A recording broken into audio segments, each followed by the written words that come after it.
Students, पिछले class में हम लोग ये पढ़े थे कि फैराडे का नियम और फैराडे के मान का सत्यापन कैसे किया जाता है, उसका हम सारा मेथड आप लोग को बता दिए थे। और अब आप लोग को पढ़ना है, अब उससे अलग थ्योरी है। अब आपका अगला टॉपिक है वैद्युत अपघट्य विलयन का चालकत्व। चालकत्व कहिए या चालकता, कंडक्टिविटी या कंडक्टेंस, कि वैद्युत अपघट्य पदार्थ जो हम लोग सेल में लेते हैं तो उसमें चालकता कैसे आती है, चालकता किस बात पर निर्भर करता है, ये अब आप लोग को पढ़ना है। यहाँ से ध्यान से पढ़िएगा। इसके लिए सबसे पहले आपका लिखा हुआ है वैद्युत अपघट्य पदार्थ। वैद्युत अपघट्य पदार्थ हम लोग लेते कहाँ हैं? कोई भी सेल, इसको ध्यान से समझिए। कोई भी सेल में हम लोग एनोड और कैथोड को लगाते हैं।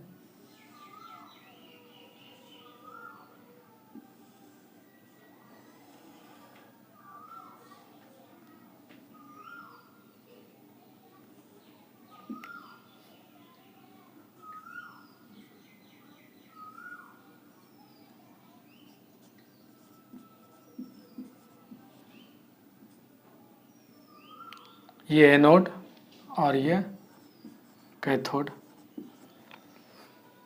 ठीक है।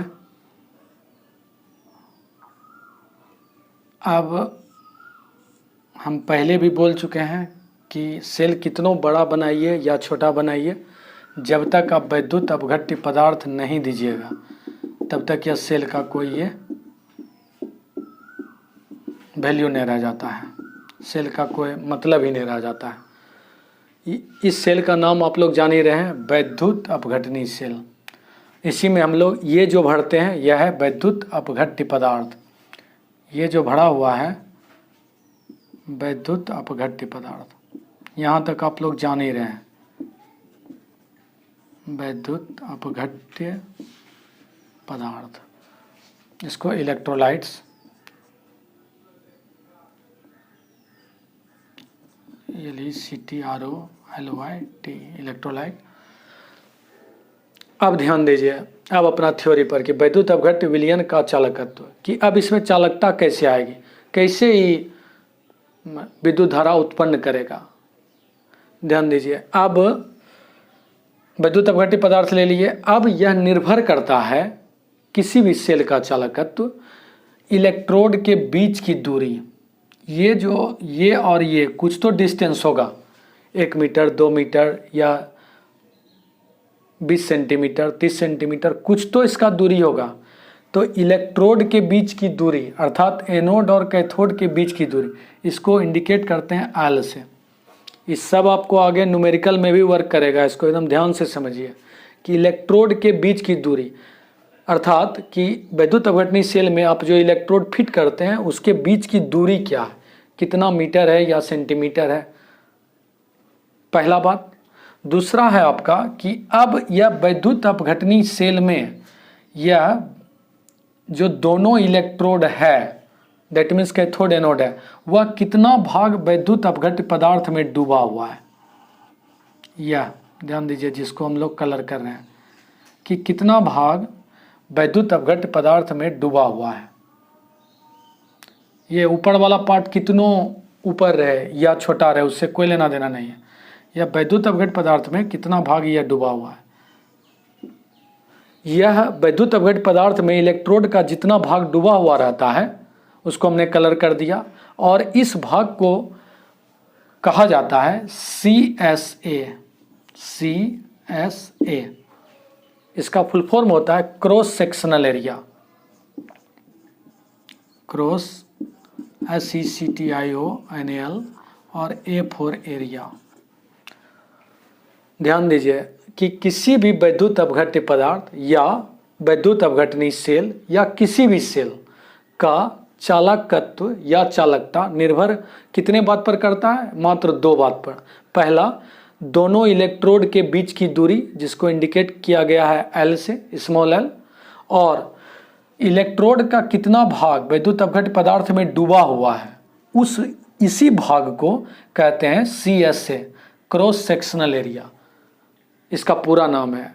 और बुक में इसको इंडिकेट किया गया है सिर्फ ए से। क्रॉस सेक्शनल एरिया का पहले हिंदी जान लीजिए, अनुप्रस्थ परिच्छेद का क्षेत्रफल, अनुप्रस्थ परिच्छेद का क्षेत्रफल, ध्यान दीजिए। अब ये अनुप्रस्थ परिच्छेद इसलिए इसको कहा गया, परिच्छेद का मतलब ही होता है कटा हुआ भाग, ये आप पहले भी जान रहे हैं, ये सब हिंदी वर्ड है। अनुप्रस्थ परिच्छेद का क्षेत्रफल का मतलब कि यह इलेक्ट्रोड वैद्युत अवघट पदार्थ में जितना भाग डूबा हुआ है, ये कोई भी एरिया को तो कवर कर रहा है, कोई भी इसका भी तो कुछ क्षेत्रफल होगा। तो ये दोनों का क्रॉस सेक्शनल एरिया और एल माने इलेक्ट्रोड के बीच की दूरी पर निर्भर क्या करता है, वैद्युत अवघट विलयन का चालकत्व। ठीक है, इसको आप लोग लिखना भी चाहें तो आप लोग लिख सकते हैं। और क्रॉस सेक्शनल एरिया को इंडिकेट किया है आपका बुक ए से, और इसको तो इंडिकेट कर ही दिए एल। चूंकि इस समूचा को हम ए से इसलिए इंडिकेट कर दिए क्योंकि जब फॉर्मूला जब बनाएंगे तो सिर्फ ए का प्रयोग होगा, ना कि सी एस से उस समूचा नहीं लिखा जाता है, पूरा नहीं लिखा जाता है। तो ये अनुप्रस्थ परिच्छेद का क्षेत्रफल को इंडिकेट करते हैं हम लोग कैपिटल ए से, और इलेक्ट्रोड के बीच की दूरी को इंडिकेट करते हैं स्मॉल एल से। ठीक है, अब आप ध्यान दीजिए, अब लास्ट बार अब सारा चीज़ हम आपको समझा दिए कि सेल का चालकता निर्भर करता है इलेक्ट्रोड के बीच की दूरी अर्थात एल और क्रॉस सेक्शनल एरिया माने अनुप्रस्थ परिच्छेद का क्षेत्रफल अर्थात ए पर। ठीक है, अब जब यह पूरा सिस्टम फिट हो गया तब कहा गया है कि सेल का चालकता ओम के नियम का पालन करता है। इसमें आप एक बात लिख सकते हैं तो ये लिख लीजिए, सिर्फ एक बात कि किसी भी सेल का चालकत्व, किसी भी सेल का चालकत्व उसमें उपस्थित इलेक्ट्रोड के बीच की दूरी, इलेक्ट्रोड के बीच की दूरी, और बाय फिगर हम समझा दिए माने एल, और उसके अनुप्रस्थ परिच्छेद का क्षेत्रफल, उसके अनुप्रस्थ परिच्छेद का क्षेत्रफल, इसको इंडिकेट कर ही दिए ए पर निर्भर करता है, पर निर्भर करता है। हो गया, इसको भी लिख लीजिएगा इस थ्योरी में। उसके बाद अब कहा गया है कि सेल जो है वह ओम के नियम का पालन करता है, माने वैद्युत अवघटनी सेल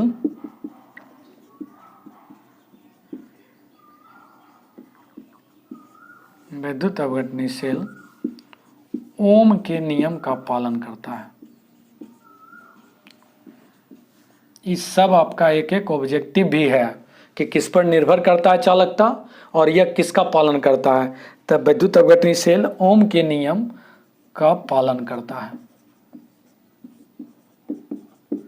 इसमें आपका एक छोटा सा इक्वेशन आएगा, इसलिए इसको हम लिख सकते हैं कि C is equal to E/R, सिर्फ E एक लाइन में कि C is equal to E/R, जहां E क्या है, जहां E है यही दोनों इलेक्ट्रोड के बीच के विभवांतर,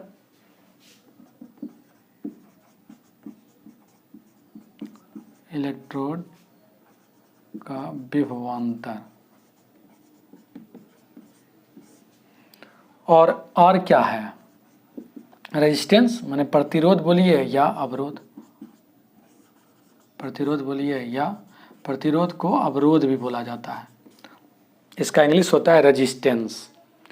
ठीक है, अब तब आपका लास्ट निष्कर्ष क्या निकलता है कि सेल में उत्पन्न विद्युत धारा इलेक्ट्रोड पर के विभवांतर और उस पर उत्पन्न अवरोध का अनुपातिक होता है। अनुपातिक मतलब दोनों बटे में होता है। लास्ट लाइन आप लिख सकते हैं इसको कि सेल में उत्पन्न विद्युत धारा इलेक्ट्रोड पर के विभवांतर और उस पर उत्पन्न प्रतिरोध या अवरोध का अनुपातिक होता है।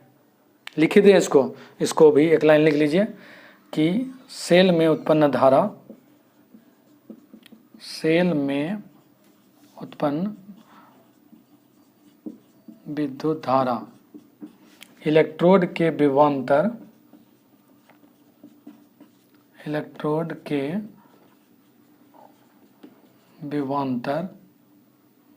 तथा उस पर उत्पन्न प्रतिरोध का आनुपातिक होता है। बस यहाँ तक ही है आपका। थैंक्स।